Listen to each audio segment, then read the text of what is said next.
Dap San Sabdal, Dapur Santapan Sabda Allah, Minggu Adventus 3 tahun A, 11 Desember 2022. Umat Allah dalam Kristus. Santapan Sabda hari Minggu Adventus ketiga ini dari kitab Nabi Yesaya, Mazmur, Surat Yakobus, dan Injil Matius. Apa yang Allah katakan dalam kitab Nabi Yesaya? Ada dua pengalaman umat Israel. Yang pertama yaitu di padang gurun ketika tidak ada air, makanan, dan semua yang manusia perlu. Allah memberi semua sehingga bangsa Israel yang menamakan diri Ibrani, yaitu budak di tanah asing Mesir, tidak mati melainkan hidup, dan Allah hantar mereka berjalan menuju tanah terjanji. Begitu juga waktu bangsa-bangsa asing datang menangkap, mengikat bangsa Israel lalu membuang bangsa Israel ke semua bangsa. Ada banyak kesulitan dan penderitaan. Bangsa Israel lemah dan tidak berdaya, tetapi Allah datang menolong dan menyelamatkan. Kalau ada penyakit, ada yang lumpuh dan buta dan tuli, Allah sembuhkan.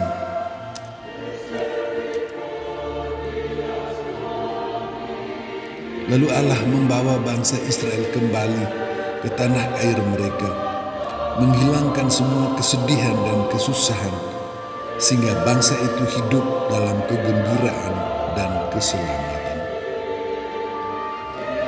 Apa yang Allah katakan dalam kitab Nabi Yesaya ditanggapi Mazmur. Allah itu Raja di Sion turun-temurun. Allah membantu orang yang dibuat susah oleh orang lain dan menolong orang buangan yang dipenjara. Orang asing, janda, dan anak yatim piatu diperhatikan oleh Allah.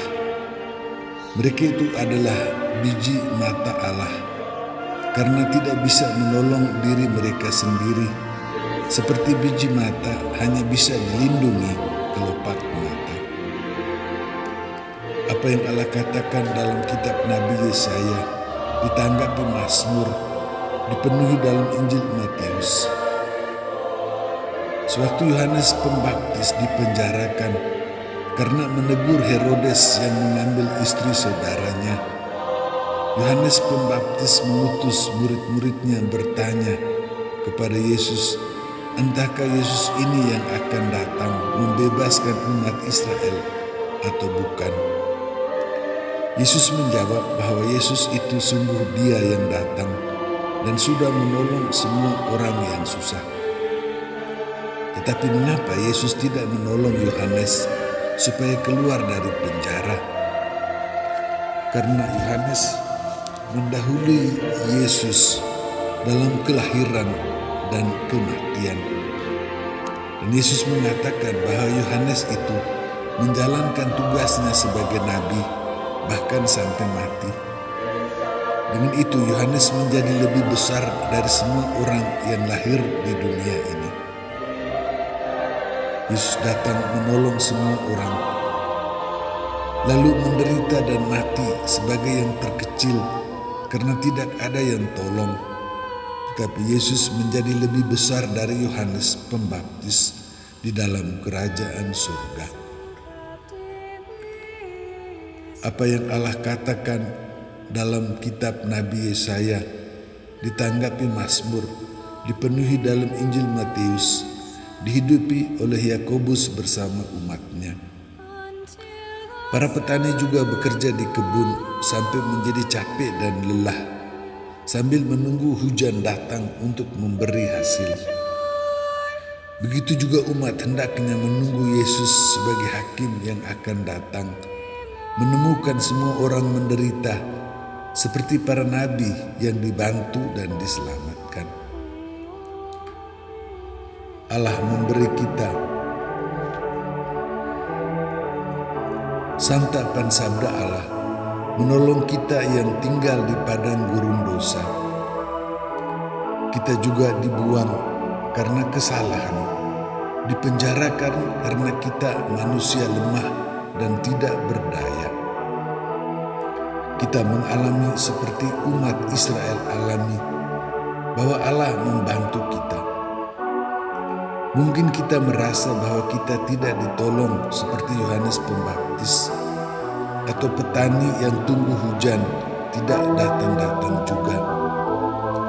Tetapi kita hendaknya tunggu Tuhan datang dengan tidak bersungut-sungut dan tidak saling persalahkan. Kita siapkan diri dengan bertobat dan berusaha untuk lakukan hal-hal yang baik sampai Yesus penyelamat dan hakim kita datang. Yesus memberi kita santapan tubuh dan darah Yesus sendiri. Seperti Allah memberi makan orang lapar, menolong orang susah, demikian juga Yesus datang memberi diri Yesus untuk kita. Walaupun ada kalanya kita rasa bahwa kita tidak ditolong, tetapi sesuai teladan para nabi dan orang-orang baik, kita menunggu dengan sabar dan terus melakukan kebaikan, supaya Yesus membebaskan kita dan membawa kita ke perjamuan damai abadi di dalam surga, tempat kita selamat dan berbahagia selama-lamanya. Umat Allah dalam Kristus,